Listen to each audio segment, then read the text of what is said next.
الحمد للہ رب العالمین والصلاة والسلام علی رسول الکریم اما بعد فاعوذ باللہ من الشیطان الرجیم بسم اللہ الرحمن الرحیم۔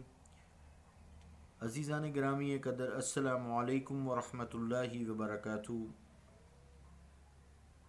غزوہ تبوک کے اسباب کا پچھلے دنوں سے تذکرہ چل رہا تھا۔ اب مسلمانوں کے لیے اور کوئی چارہ کار نہ رہا تھا کہ یا تو وہ رومی فوجوں کا انتظار کریں کہ وہ آگے بڑھتے چلے آئیں اور آخر کار مرکز مدینہ طیبہ پر جلغار کریں اور مسلمانوں کو تہس نہس کر دیں۔ دوسرا راستہ یہ تھا، وہ راستہ یوں تھا کہ شمع اسلام کے پروانے نبی کریم صلی اللہ تعالی علیہ وآلہ وسلم کے جاں باز مجاہد آگے بڑھ کر دشمن کے اس سیل رواں کے سامنے سینہ تان کر کھڑے ہو جائیں اور اپنی قوت ایمان سے دشمن کے دانت کھٹے کر دیں اور انہیں پسپا ہونے پر مجبور کر دیں۔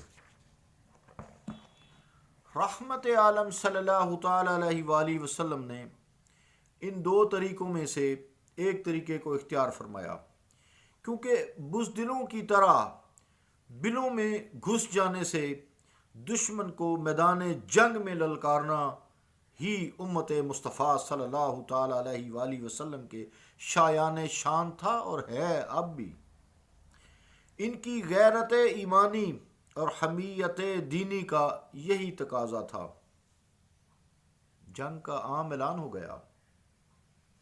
رسول مکرم صلی اللہ تعالی علیہ وآلہ وسلم کا یہ معمول مبارک تھا کہ وہ جنگوں کے بارے میں رازداری سے کام لیتے تھے۔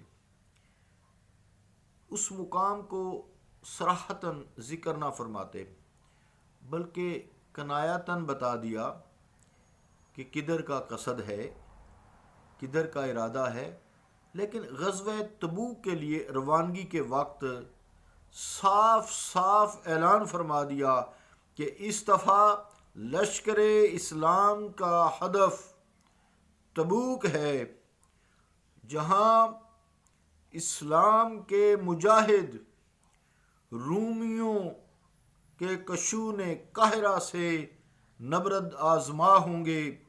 اس کی کئی وجوہات تھیں۔ ایک یہ کہ مسافت سفر بہت طویل تھا، دوسرے شدید ترین گرمی کا موسم تھا، تیسرے یہ کہ جس دشمن سے پنجہ آزمائی ہے اس دشمن کی تعداد بہت زیادہ تھی۔ اپنی منزل کا صراحتاً ذکر کرنے سے مقصد یہ تھا کہ کوئی مجاہد کسی غلط فہمی کا شکار نہ ہو جائے، حقیقت حال سے انہیں پوری طرح آگاہ کیا جائے تاکہ وہ اس جنگ میں شرکت کے لیے اگر روانہ ہو رہے ہیں تو پوری طرح تیار ہو کر گھر سے قدم باہر رکھیں۔ عزیزان گرامی قدر، لطف کی بات یہ ہے کہ جن ایام میں ایک عالمی طاقت، super power at that time, رومی جو فوجیں تھیں، Roman emperor and their forces are the super powers, جیسے آج کل بس کہتے ہیں نا، وہ ہے امریکہ سپر پاور لیکن ہے کوئی نہیں، اللہ تعالیٰ کا فضل ہے۔ میں کسی خوش فہمی میں مبتلا نہیں، پاکستان ہی سپر پاور ہے۔ آپ افغانستان میں حال دیکھ ہی رہے ہیں، کتنے عرصے سے لگے ہیں سپر پاور صاحب کو، کوئی حالات ہی نہیں ہے۔ بہرحال وہ ایک سیاسی بات الگ ہے۔ اب ان دنوں میں ایک عالمی طاقت سے جہاد کا اعلان فرمانا یہ بڑی ہمت کی بات تھی مجاہدین کی، اور آپ صلی اللہ علیہ وآلہ وسلم نے جن دنوں میں جہاد کا اعلان فرمایا اور ایک عالمی طاقت سے جہاد کا اعلان فرمایا، وہ دن لوگوں کے لیے بڑی اسرت اور تنگ دستی کے تھے۔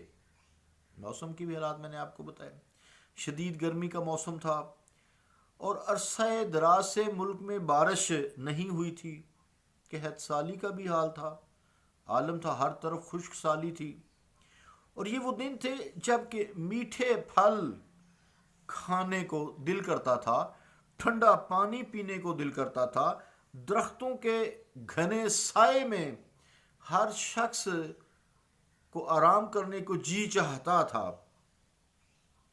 اور ہر شخص چاہتا تھا کہ سفر کی مصیبتیں، صعوبتیں اور موسم گرما کی یہ تمازت جو حدت ہے، اس سے اپنے آپ کو بچائے، ٹھنڈے سائے میں آرام کرے، استراحت کرے، بیٹھے، میٹھے اور تازہ پھلوں سے اپنے کام و دھن کی توازے کرے۔ تاہم اللہ کے سچے رسول الصلاۃ والسلام علی یا رسول اللہ، اللہ تعالیٰ کے سچے رسول علیہ الصلاۃ والسلام نے لشکر کے تمام مجاہدین کو جنگ کے لیے تیار ہو جانے کا حکم دے دیا، اور انہیں صاف صاف بتا دیا کہ اس دفعہ حکومت روم سے ٹکر لینے کا ارادہ ہے۔ پھر جہاد کے لیے دعوت ہے، ترغیب ہے، انفاق کی دعوت ہے، مال چاہیے نا، اس کے لیے دل چاہیے۔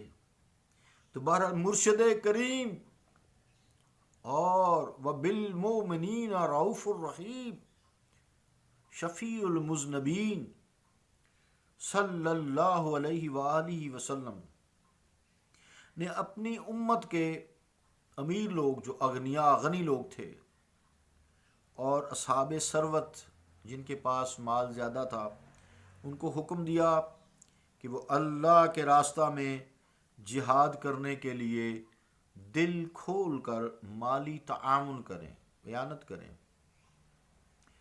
تاکہ مجاہدین اسلام کے خور و نوش اور سواریوں کا بندوبست کیا جا سکے، اور انہیں ترغیب دی کہ وہ اپنی آخرت کو سنوارنے کے لیے دل کھول کر راہ خدا میں اپنے مال و دولت، سیم و زر کو بصد مسرت پیش کر دیں، تاکہ اللہ تعالیٰ نے دنیا اور آخرت میں اپنے انعامات سے سرفراز فرمائے۔ عزیزان گرامی، یہ قدر اس کے اگلے حالات تو کل پڑھیں گے، لیکن ایک یہ ذہن میں بات بٹھائیں، قرآن کریم نے جہاد کو تجارت کہا ہے۔ اس آیت میں حکم ہے کہ یا ایھا الذین آمنوا، آگاہ کیا نا، یا ایھا الذین آمنوا هل ادلکم علی تجارۃ تنجیکم من عذاب علیم، اے ایمان والو، کیا میں تمہیں ایسی ایک تجارت پر آگاہ نہ کروں، آگاہی نہ بخشوں جو تمہیں دردناک عذاب سے نجات دے۔ وہ کیا ہے؟ تؤمنون باللہ ورسولہ، اللہ اور اس کے رسول پر، اللہ اور اس کے رسول پر ایمان لاؤ، وَتُجَاهِدُونَ فِي سَبِيلِ اللَّهِ بِأَمْوَالِكُمْ وَأَنفُسِكُمْ، اور اپنے مالوں اور اپنی جانوں سے اللہ کی راہ میں لڑو، جنگ کرو۔ وَتُؤْمِنُونَ بِاللَّهِ وَرَسُولِهِ، ایمان شرط اول، اللہ اور اس کے رسول پر ایمان لو، دونوں پر ایمان لو، وَأَطِیعُوا اللَّهَ وَأَطِیعُوا الرَّسُولَ۔